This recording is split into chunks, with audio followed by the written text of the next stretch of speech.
요즘 세상 돌아가는 모습을 보면 너무나도 많이 변하고 있으며 그것도 빠른 속도로 변하고 있다는 사실입니다.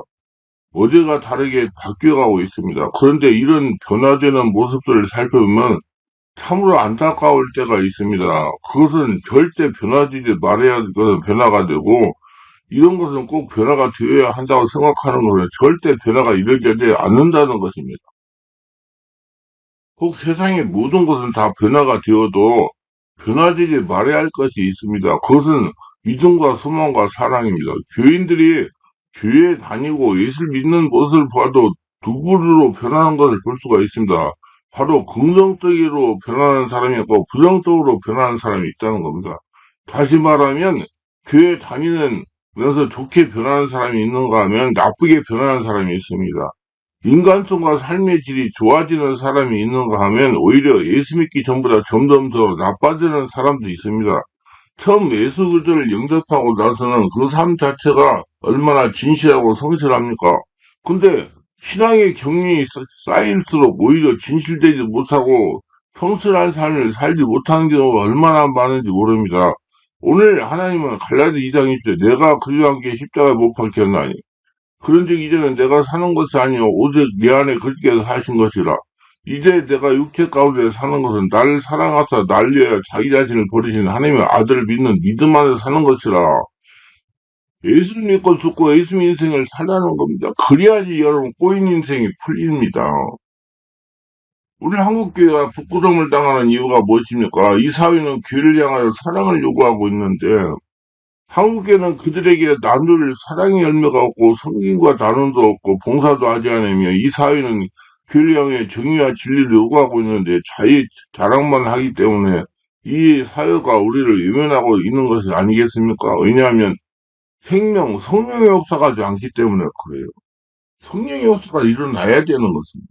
그래야지 한참은 깊은 차원을 봐가지고 문제를 하나님의 눈으로 풀어서 모든 것들이 잘 하나님의 은혜 가운데 지나갈 수가 있는 것입니다. 한국계 교인들은 열심히 뭘 많이 먹기는 먹는데 내놓는 것은 철저한 이기주의와 개개주의, 어디서 복만을 추구하는 기복신앙이 판을 치고 변화되지 않는 미성숙한 보수신앙이 한국계를 접먹고 있습니다.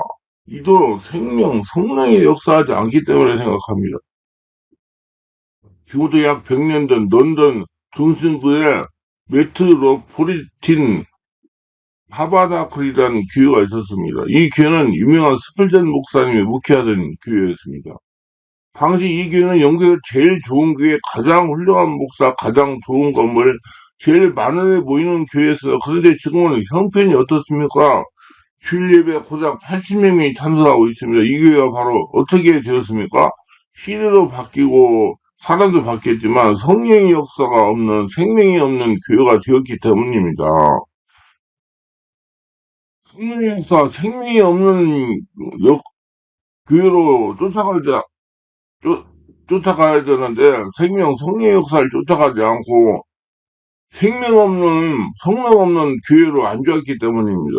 하나님의 역사가 안 일어난다 그 말이요. 지금 한국 교회도 말씀 위에서는 변화 가능한 마비되었거나 성령의 역사가 일어나지 않고 인간 중심을 흐르기 때문에 이 사례부터 철저히 유면당하고 부끄러움을 당하고 있는 것입니다. 한국 교회는 겸손히 그리스도의 불을 따라 낮아지고 겸손해지며 십자가를 피하지 않고 튼튼히 지는 성령님이 주인된 성령에 있어는 교회로 변화가 되어야 될 겁니다. 그게 아름다운 열매, 찬송의 열매, 사랑의 열매를 맺을 수가 있는 것입니다. 어린이 대본에 가면 회전목마가 있어요. 한가운데 축으로 세운 기둥을 중심으로 오늘따라 계속 도는 놀이기구입니다. 한 10년을 타고 달려도 오늘 벗어나지 못합니다. 1년을 타고 10년을 타고 있어도 오늘 돌뿐 단 한 발짝도 앞으로 가지 못합니다. 1840년 영국에서 최초로 우표를 만들어 근대 우편제도 아버지라고 불리던 롤랜드 힐이 이렇게 말했습니다. 회중목마는 조금 더 전진하지 못하는 기독교 신자가 비슷하다고 그랬습니다. 한 발짝씩이라도 소원이 앞으로 전진해야 됩니다. 단 1cm씩이라도 소원이 믿음이 자라야 됩니다. 조금씩은 좋은 쪽으로, 긍정적인 쪽으로, 성령 충만한 쪽으로, 죽지 않고 사는 쪽으로 영혼을 잃려서 영의 세계를 보고 자기 현실 세계를 바라보는 쪽으로 변화됩시다. 한 발씩이라도 좋습니다. 한 발씩이라도. 세상 쪽으로 가지 말고 주님 쪽으로 발걸어 봅시다. 그게 바로 인생이 사는 길이고 우리 꼬인 인생이 풀리는 길이에요. 영의 차원에서 보면 문제가 그리고 풀 수가 있기 때문에 하나님의 차원으로 보면 문제가 풀린다 그 말이에요. 꼬인 인생이 사실 이 세상에 존재하는 모든 것들이 다 변합니다. 변하지 않는 것들은 없어요. 우리도 변합니다. 곱고 아름답던 얼굴도 나이가 들면 굵은 주름이 패인 얼굴로 변합니다. 체력이 공성하던 건강도 나이가 들면 노쇠하고 허약해집니다. 세상도 역사도 변합니다. 문화도 변하고 학문도 변합니다. 근데 이왕 변할 것이면 좋은 쪽으로, 긍정적인 쪽으로, 죽지 않고 사는 쪽으로, 꼬인 인생 푸는 쪽으로 변화되어야 될 것입니다. 내가 좋은 쪽으로, 긍정적으로 죽지 않고 사는 쪽으로 변하면 세상이 변합니다. 요즘 환경, 꼬인 환경이 변합니다. 신경질을 받고 불평만으로 낙과 방을 지새우는 부인이 있었습니다. 남편과는 별거 상태였고 자식들과는 한 집에 살면서도 말을 안 하고 지냈습니다. 얼굴은 일그러졌고 신경성 외교양으로 밥을 먹지 못해 몸도 발이 아니었습니다. 친구들도 그녀를 멀리했고 친척들도 발길을 끊었습니다. 그럴수록 그는 더욱더 강팍해졌고 세상이 싫었습니다. 그런 어느 날 한 친구와 우연히 그녀를 만났습니다. 그녀의 얼굴이 밝게 빛나고 미소로 가득 차 있었습니다. 그리고 생기가 넘쳐나고 있었습니다. 어떻게 된 거지? 집안에 무슨 일 있었니? 아니, 전과 같지 뭐. 하지만 내가 바뀌었어. 내가 예수 믿고, 꼬인 인생에 풀리고 사주팔자가 바뀌고 변하니까 남편도 애들 친척으로 한겨우 다 변하더라. 할렐루야. 그렇습니다. 내가 예수로 바뀌고 성령으로 변하니 다 변합니다.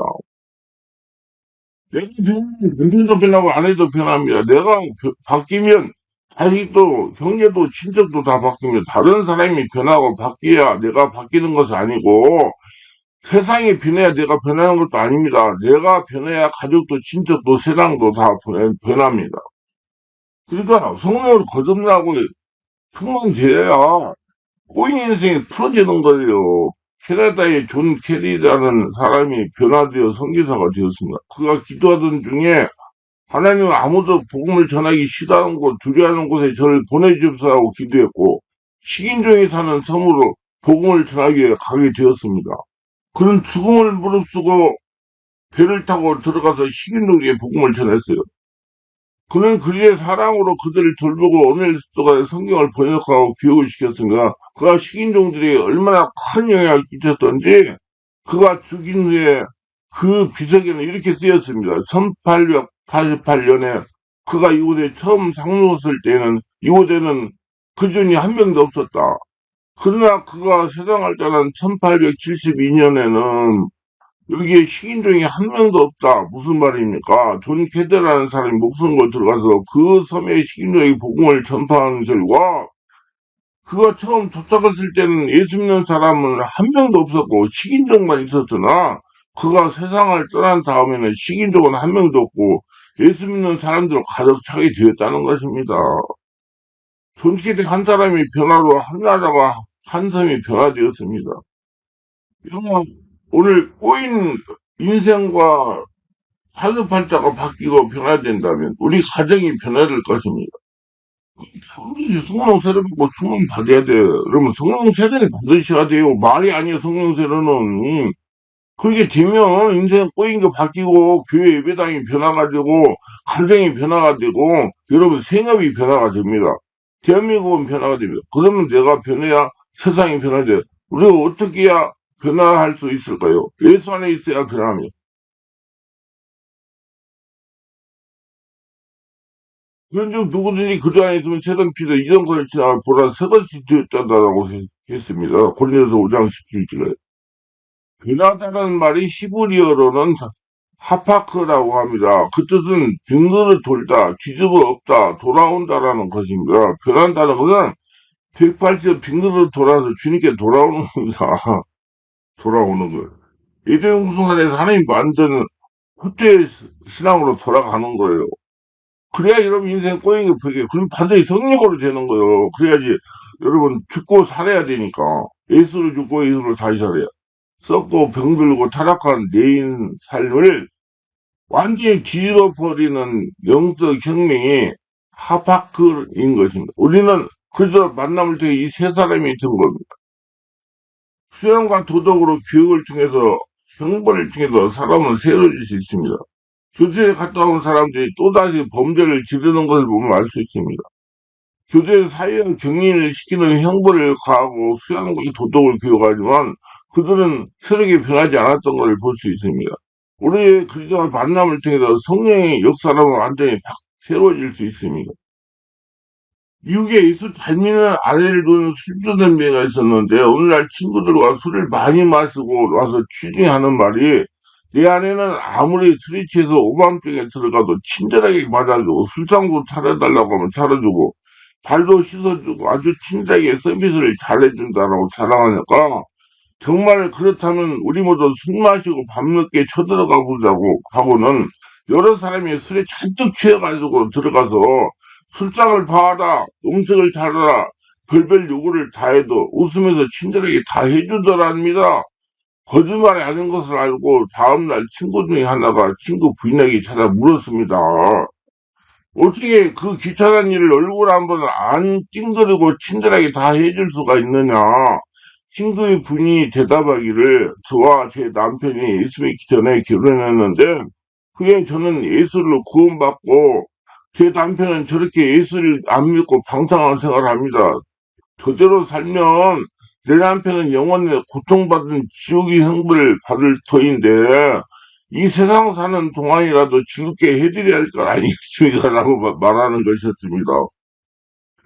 이 말에 그 친구가 크게 감동하고 자신도 예수를 믿어야겠다고 생각하고 다음날부터 교회를 찾아가서 예수를 영접했고 믿었고 결국 그 남편도 예수 믿고 술을 끊고 좋은 신자가 되었다고 합니다. 이처럼 예수를 만나 그분을 믿게 되면 내가 먼저 변화를 받고 변화를 받으면 변화된 삶의 모습으로 자연히 전도도 할 수 있고 전혀 변하지 않을 것 같은 사람도 주님의 사랑이 녹으면 주님의 품으로 돌아올 수밖에 없는 것입니다. 그러면 꼬인 인생이 풀어지는 거예요. 용의 차원은요, 한 차원 더 깊은 차원의 사람이 되니까, 한 차원 더 깊다고 해야 되나, 높다고 해야 되나, 뭐, 안 믿는 세상 사람은 3차원이고, 귀신은 4차원이고, 예수 믿는 사람은 5차원, 초자연적인 사람이니까, 한 차원 더 높다고 해야 맞겠죠. 그렇게 되면, 자기 인간 세계를 볼 수가 있기 때문에, 그래서 뭐가 잘못되지 않으니까 꼬이는 인생이 풀어지는 거예요. 그렇게 여러분 이해하시고 그리고 성령 세례받고 성령받아 자기 자신이 문제가 뭔지 보는 눈이 열리시길 바랍니다. 그건 성령이 보여주세요. 어떤 분이 댓글에다 이렇게 달았더라고요. 내 안에 귀신이 몇 마리가 있는지 보입니까? 볼 수 있습니까? 그래서 저는 제가 뭐라고 하는지 알아세요? 그건 성령 하나님만 보십니다. 사람의 눈으로 귀신이 몇 마리 있는지 볼 수 없습니다. 왜냐? 사람은 3차원이고 귀신은 4차원이기 때문에. 그 반드시 성령으로 세례받고 승원 받아야 성령 역사로 귀신이 떠나갑니다. 그 자꾸 쓸데없는 거 보려고 하지 마세요. 그냥 그게 여러분 천천히 높은 계단계로 들어가야 여러분 꼬인 인생이 풀어집니다. 예수를 아는 것마다 변하지 못합니다. 예수를 공부하는 것마다 변하지 못합니다. 유튜브 설교를 듣는 들어도 안 변합니다. 성령으로 세례를 받으셔야 돼. 교회를 다니는 것만으로도 변하지 못합니다. 오늘 여기서 예수님을 만나야 됩니다. 만나는 것은 성령으로 세례를 받아야 만나는 거예요. 원래 여기서 예수님을 내 심령의 주인을 모셔야 됩니다. 내가 예수 안에 있어야 됩니다. 그리고 바울이 아나니에 안수받고 성령으로 세례받은 것 같이 성령으로 충만을 받아야 됩니다. 그래야 변합니다. 그래야 꼬인 인생이 풀어져요. 뭐 요즘에 소용없대 소용없대 지금 내가 하는 말이 자꾸 이상한 말 잘못된 말로 들리는 사람들은 성령 세례받지 않았기 때문에 영의 차원에서 한창게 깊은 차원으로 들어가지 못했기 때문에 자신을 보지 못하기 때문에 꼬인 인생이 풀리지 않는 겁니다. 자기 자신에게 있어요. 뭐 나쁘다 뭐 운이 없다 뭐 예수에 소용없다 이게 자기 핑계에 불구하고 그 꼬인 인생의 문제 원인은 자기 안에 있어요. 자기가 변하지 않고 한 차원, 깊은 차원의 사람이 되지 못하기 때문에 꼬인 인생이 바뀌지 않는 겁니다. 빨리 꼬인 인생을 바꾸려고 그러면 성령 세례받고 충만받아야 꼬인 인생이 풀리기 시작해요. 1803차는 한때 당연히 자신이 주장하는 진화를 뒷받침할 진화의 흔적을 찾기 위해서 식인종에 살고 있는 섬을 찾아갔습니다. 그래서 거기서 식인종들을 관찰했습니다. 그리고 그가 내린 결론은 이들보다 더 원시적으로 퇴폐한 인간은 있을 수 없다는 것이었습니다. 그리고 어떤 방법이나 노력으로도 식인종들의 야만성과 저급한 인격과 혐오스러운 풍속으로부터 그들을 벗어나게 할 수 없다는 결론을 내렸습니다. 한마디로 그는 식인종들은 희망이 없고 변화도 기대할 수 없다는 것을 확인했습니다. 그로부터 34년이 지난 후에 그가 섬을 다시 찾아갔을 때 그는 놀라운 기적들을 목격하게 되었습니다. 그 섬에 살고 있는 식인종들은 교회와 학교를 다니고 있었으며 가정에서는 예배를 드리고 있었습니다. 그것이 존 페이튼 선교사가 그 섬에 들어와 예수의 복음을 전했기 때문입니다. 할렐루야. 성령으로 바꿔졌기 때문에 그래요. 태평양의 피지섬 원주민도 식인종이었습니다. 그들 역시 선교사가 섬에 들어오며 닥치는 대로 잡아먹었습니다. 근데 예수의 복음이 그들 심령 속에 박히면서부터 변화되어 지금은 원주민 90% 이상이 예수를 믿고 있습니다. 아무리 사람을 잡아먹는 식인종을 할지라도 예수를 믿으면 새롭게 변화될 수 있습니다. 주에서보다 더 귀한 것 없네. 백이장 찬송을 작곡한 복음성가 가수 세이에게 누가 물었습니다. 당신은 하나님에 대해서 무엇을 알고 있습니까? 라고 물으니까 저는 하나님에 대해서 많이 알고 있지 못합니다. 그러나 그분께서 나의 운명과 삶을 바꾸고 변화시켰다는 걸 알고 있습니다. 라고 말했습니다. 할렐루야. 예수님은 영향을 열려가지고 자기 유기문제가 보이기 때문에 삶이 바뀌는 거예요. 그렇습니다. 하나님은 나를 살리셨습니다. 위기에서 건져주었습니다. 그리고 나를 변화시켜 주었으나 이제 우리는 옛사람이 아닙니다. 옛사람은 꽃 인생을 사는 사람, 그리고 함께 십자가 못 박이 청산해버리고 말았습니다. 옛사람은 예수와 함께 십자가 못 박이 청산해버리고 그냥 뭔 소리냐면 그걸 잘 이해해야 돼요. 잘 모르는 사람이 많아요. 예수를 믿을 때 내가 예수님과 함께 죽고 다시 예수님이 부활하신 예수로 태어나가지고 성령의 기인도 받고 예수 인생을 사는 사람으로 바꿔졌다 그 말입니다. 그러면 이제 꼬인 인생이 바뀌는 거예요. 예수 인생을 살으니까 한 차원 높은 차원의 인생을 살으니까 우리는 주님을 만나 그분 안에 거하게 되었고 그 안에서 새 사람이 되었습니다. 그리고 하나님의 영광으로 충만한 삶을 살 수 있게 되었습니다. 강화읍교의 8세 고령에 이르는 김치성을 가진 노인이 계셨습니다. 자녀와 친척도 없이 일찍이 꼰몸이 된 김노인은 늘 외롭게 살았습니다. 다만 김노인에게 복섬이라는 부른 여종이 있었어요. 하루는 이 노인이 예수님에 대한 복음을 전해 듣고 스스로 지나온 과거를 뉘우치고 예수님을 구주로 믿기로 결심했습니다. 하지만 김노인은 한글을 알지 못해서 성경을 읽지 못해서 답답했습니다. 글을 읽지 못해서 근심하던 김노인은 어느 날 한글 공부를 하기로 결심했습니다. 또한 성경을 읽으면서 종을 거느리는 것이 죄가 됨을 깨닫게 되었습니다.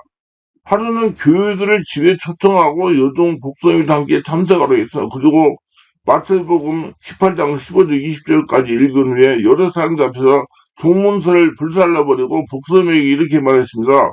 내가 오늘 이 시간부터 너를 종으로 대하지 않고 딸로 여기겠다. 그리고 앞으로 나와 함께 예배당에 다니자. 이래서 김씨 노인의 집에는 웃음이 가득 찼으며 종을 거느리는 이웃 사람들에게 본이 되었습니다. 복음을 듣는 사람은 변화가 시킵니다. 하나님 변하게 돼요. 하나님 차원에서 보기 때문에. 그래야지 여러분 꼬인 인생 바뀌는 겁니다. 당연하게 했던 것들로 다시 생각하게 하고 그래서 그 행동을 바꾸게 해줍니다. 이것이 복음의 능력입니다. 복음은 우리를 가만히 있어도록 하지 않습니다. 우리의 삶을 변화시키고 우리의 말과 생각과 행동을 변화시킵니다. 이것은 바로 우리 존재 자체가 성령으로 새롭게 변화되기 때문입니다. 예수 만나면 꼬인 인생이 바뀌고 사주팔자가 바뀌고 인격이 변합니다. 왜요? 내가 죽고 예수로 살기 때문에. 한층 높은 차원의 사람이 되기 때문에. 그리고 제사장 삭개오를 보세요. 그건 지옥한 물질주의자였습니다. 이런 그가 예수님을 그 마음에 모시고 나니 주여 보시옵소서 내 수의 절반을 가난한 자에게 주겨 싸우며 누가 보면 19장 8절에 삶이 대전환이 이루어졌습니다. 수가성의 바람난 여인을 보세요. 그녀는 향락주의자였습니다. 남편을 다섯을 갈아치울 정도는 대단한 여자입니다. 그러한 여자도 우물가에서 주님을 만난 이후에 물동이를 버려두고 동네에 들어가서 사람들에게 이르되 나의 행한 모든 일을 내게 말하는 사람을 와 보라 이는 그리스도가 아니냐. 요한복음 4장 28, 29절. 예수 신랑을 맞이한 후에 그 인생은 달라졌습니다. 그래서 여러분 꼬인 인생은 예수를 믿고 성령 세례받아 바뀌죠. 한쪽은 기분 차려서 봐야 돼. 또 한 번 얘기하는데 세상 사람들이 문제가 있다가 아이를 저를 누구 찾아가요? 무당 찾아가자면 한 차원 더 깊은 차원에서 자기 문제 바라보려고 사람이 되게 약해요. 그놈 해갖고 영의 눈이 열리면 하나님 나라가 돼가지고 불고 풀고 풀기 때문에 꼬인 인생이 풀리는 겁니다. 한번 성령 세례받고 충만 받아보세요. 안 되면 우리 충만하게 와보세요. 내가 다 해드릴 테니까. 다섯 사람 사울을 보세요. 그는 그 전에 죽이려고 담에색으로 가다가 주님을 만나는 금식하고 아나니아부터 안수하고 성령으로 세례받아 시기도 각 회당에서 예수 하나님 아들이신 전파하니 사도행전 9장 20절 듣는 사람들은 다 놀랐습니다. 예수 안에 있으면 수전노도 변하고 쾌락주의자도 변하고 율법자도 변합니다. 그래서 바울은 그런 적 누구든지 그리스도 안에 있으면 새로운 피조가 이런 걸 이상하게 보라 세계 지었다고 고린도 5장 17절에 말했습니다. 예수 안에 있으면 우리도 변하지 마. 근데 반드시 성령 세례 받아야 변화되는 거야. 무조건 믿는다고 변화되는 게 아니고 옛 사람이 죽어야 되니까. 그래서 최대의 과제는 자신으로부터 시작하여 가정과 교회와 사회가 더 나가서는 온 세상이 새롭게 변화시키는 것이다. 꼬인 인생이 바뀌는 것입니다. 내가 변하는 일을 물질로도 정치로도 교육으로도 그 어떠한 제도로 해결할 수 없는 겁니다. 쓸모없는 휘나 폐들이 제2의 공장으로 들어가면 얼마에 멋진 세종이가 되어 나옵니다. 쓸모없는 세부시들이 용광로에 들어가면 값비싼 출렁가운데가 되어 나옵니다. 마찬가지 에리스베고 그 안에 있으면 나는 변하고 새 사람이 됩니다. 꼬인 인생이 풀린 인생으로 바뀝니다. 내가 변하여 새 사람이 되고 세상도 변하고 가정도 변하고 사람도 변합니다. 이왕 변할 것이면 좋게 변합시다. 예수 믿고 예수 안에 있게 될 때 내가 변할 수 있어. 내가 변하면 다른 사람들이 변하고 힘든 가정과 문제가 변한다면 진리를 믿고 주여 나를 변하게 해주옵소서 거의 기도합시다. 로마서 8장 5, 6절에 보면 육신을 쫓는다는 육신을 영을 쫓는다는 영의 일을 생각하는 육신의 생각은 사망이 영의 생각은 생명 평안이라고 하셨습니다. 지금 생각을 주장하는 것이 곧 영이라는 사실입니다. 요한복음 14장 20절에 부회사고 내 아버지께서 내 이름 보낼 성령 그가 너에게 모든 걸 가르치고 내가 너에게 말한 것을 생각나게 하시리라 그랬어요. 이게 성령이 오셔야지. 여러분 꼬인 인생 풀어야 됩니다. 성령 세례 받아요. 이게 열심히 해가지고 안 되니까 예수님도 소용부터 하지 말고 성령 세례 받고 영의 차원에서 모든 걸 보고 자기를 보고 풀어나가면 바뀌게 돼 있습니다. 그래서 성령은 우리의 생각을 지배하시기를 원합니다. 왜? 하나님의 축복받는 사람이 돼가지고 하나님의 뜻을 따라서 순종하며 살아가기 위해서 제가 여기서 한 가지 말씀드리면 자꾸 험한 세상에 가서 사명을 감당했다가 그러면 사명이라고 그러면 자꾸 사람들이 그 목사 되고 건조사 되고 뭐 그런 사람 되는 걸로 생각하는데 아니에요. 자기 있는 처소에서 자기 있는 직장에서 자기 하는 일하는 데서 하나님 나라를 전하고 하나님의 살아계심을 증명하는 것입니다. 똑바로 하세요. 그래 뭐 자꾸 신학교 하라고 자꾸 해요. 그래서 성령은 우리의 생각을 지배할 수 원하십니다. 또한 마귀도 마찬가지입니다. 요한복음 14장 12절을 보세요. 마귀가 가룟 유다에게 예수를 팔려는 생각을 넣었다고 말씀했습니다. 그렇게 사람의 생각은 교육이나 자기의 노력을 통해서 변화시킬 수가 없다는 것입니다. 즉 생각은 자기 의지가 아니라 자기 본능입니다. 그렇기 때문에 성령으로 세례받고 충만으로 바뀌어야 돼요. 그래야지 꼬인 인생이 바뀌는 거예요. 본인 것은 내가 하려고 힘쓰는 것이 아니라 그냥 안에서 밀려 나오는 것입니다. 그래서 잠재의식을 정리해야 돼요. 이게 잠재의식에서 밀려 나오는 거예요. 성령 세례받을 잠재의식이 정리가 돼요. 그래서 내 영 안에 누가 있는지가 중요합니다. 내 안에 성령의 주인으로 계시면 성령의 생각이 밀려 나오는 겁니다. 그게 꿈이에요. 그래서 여러분, 제가 자꾸 뭐 교회 보면 막 기도문을, 회개 기도문을 써가지고 막 줄줄 외우고 자꾸 그렇게 한다는데, 그건 인간 차원 3차원의 핵이에요. 그 죄를 지면 4차원 이상의 문제가 영계 차원의 문제가 일어납니다. 반드시 성령 세례를 받아야 성령께서 알려주신 걸 회개해야 그 뒤의 역사는 귀신이 떠나가는 겁니다. 영의 차원의 문제가 생겨 귀신이 왔기 때문에. 그 성령이 내 안에 잠재의식을 정리해가지고 그 정리하면서 회개도 하고 풀어내시는 겁니다. 그래서 은혜가 충만해지시길 바랍니다. 그래서 여러분 성령 세례받고 충만해서 잠재의식을 정리하고 꼬인 인생을 풀어가지고 축 받으세요. 해피엔딩 삶을 사세요. 그러면 나에게 어떤 꿈이 일어나는가 보면 내 안에 누가 있는지 알 수 있습니다. 시편 1편 2절에 오직 여호와의 율법을 즐거워하며 그 율법을 주야로 묵상하는 자로 나오고 있는데 이거는 성경 구절을 암송한다는 뜻이 아닙니다. 생각이 성령의 잠기기에 되어지는 현상입니다. 그러니까 여러분 성령 세례 받으면 우리 교회 와보세요. 올라금태에 그냥 말도 못해요. 그 나이가 막 올해 60 이상 된 분들이 그냥 성령에 오셔가지고 안에 잠재의식을 정리할까 울고 불고 가발 쓰고 막 그냥 아유 안타까워요 정말. 언젠가 내가 좀 기도 중에서 그 한번 녹화해가지고 한번 방영해볼까 그런 생각도 이렇다고 소리도 다 들리니까 오는 소리도. 그래서 오늘날 성경을 방송하는 성도는 많은데 묵상을 못하는 성도들이 많이 있습니다. 그리고 생각 자체가 성령이 잠겨 있어야 됩니다. 그럴 때 생각 속에 하나님의 꿈이 변화되어 하나님께 귀하게 쓰임받을 수 있고 꼬인 인생 바꿀 수가 있습니다. 이렇게 생각이 변화되는 사람은 말이 변화되고 말도 여러 가지가 있습니다. 인간의 말이 있고 사단의 말이 있고요. 성령의 말도 있어요. 믿습니까?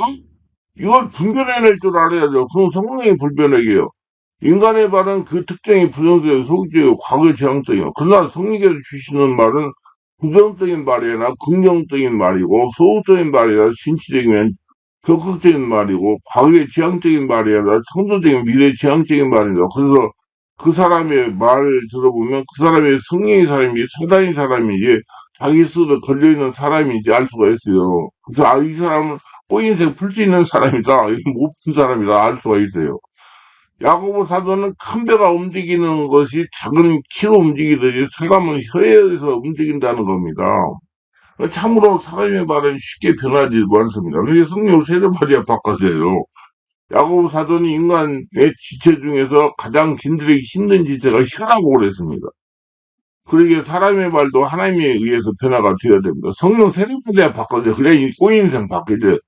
여러분 지금 꼬인다고 지금 뭐 좀 풀어보려고 하시는 분들 성령 세례를 받으세요. 그리고 자꾸 속을 성령의 역사로 잠재의식을 정리하세요. 그러면 여러분 이제 풀리는 인생으로 하나님이 바꾸고 갈 겁니다. 여러분을 통해서 하나님의 영광을 받으셔야 되기 때문에 하나님께서는 사람을 부르시면 하나님의 비전을 보여주시고 생각을 바꾸게 하셔 말을 변화시킵니다. 아브라함에게 무뼈를 보여준 후에 그의 생각이 바뀌게 하시고 그 이름을 바꿔주십니다. 아브라함을 아브라함으로 사례를 사라로 말을 바꿔주신 것입니다. 요셉도 11배를 본 후에 말이 변화되었습니다. 요셉의 형들이 잘못을 아버지의 고자질하기 좋아했습니다. 그러나 11배를 본 후에는 그의 본 것을 말하는 것입니다. 그러기에 사람은 무엇을 보느냐, 누구를 보느냐가 참으로 중요한 것입니다. 거기서 나오는 게 말입니다. 인간이 하나님을 만들 때 사람이 하나님의 형상을 따라 하나님의 모양을 만들기 때문에 인간의 무한한 능력이 있습니다. 여러분, 태중에서 남자와 남자의 정자가 만나서 할 때는 정확하게 하나님의 뜻대로 됐어요. 근데 태중의 상처 막 이렇게 일어나가지고 잠재의식이 잘못 형성이 돼가지고 인생이 꼬이는 거예요. 그래서 하나님이 인간이 말 때 하나님의 형상을 따라 하나님의 모양으로 만들기 때문에 인간의 무한한 능력이 있습니다. 그걸 해결을 하려고 성령 세례받아가지고 잠재의식을 정리해야 되는 거예요. 정말로 개발만 되도 엄청난 능력 있는 삶도 살 수가 있어. 그 능력이 과학입니다. 문제는 그 능력 복제계, 복제돼지, 복제소를 만들었습니다. 이건 복제 사람도 만들 수 있다는 얘기입니다. 어제 우리는 그리스도 안에서 새로운 피조물이 절체했다는 바른 믿음을 가지고 하는 게 영광 돌리며 삶의 풍성한 은혜가 넘치기를 소원하며 그 꼬인 인생 풀으시고 하나님 축복해서 하나님 영광을 받는 모두가 되시기를 바랍니다. 기도합니다. 오늘도 제 설교를 끝까지 시청하신 분들 축복하소서. 구독, 좋아요, 알람 설정 후 공유하신 분들 축복하소서. 성령 세례받고 충만받아 자신을 자꾸 제대해보고 성령 세례받아서 꼬인 인생 풀고 하나님 축복 속에 살아가는 한 차원 높고 은혜가 충만한 자들이 다 되게 하소서. 예수님의 이름으로 기도합니다. 아멘.